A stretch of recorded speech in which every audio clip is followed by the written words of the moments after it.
Panunukin mo muna ako ng laway.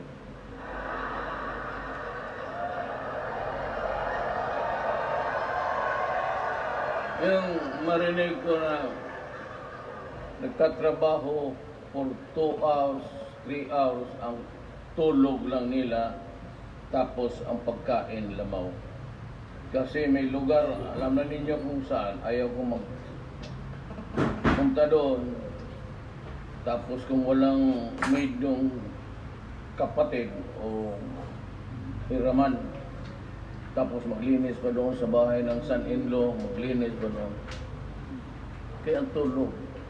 Tapos ang dalawa, tatlong, pagka gayon, umuwi na lang kayo. Tangina, umuwi kayo. Ako nang bahala sa inyo. Pag maganda ka, house and lot na lang po.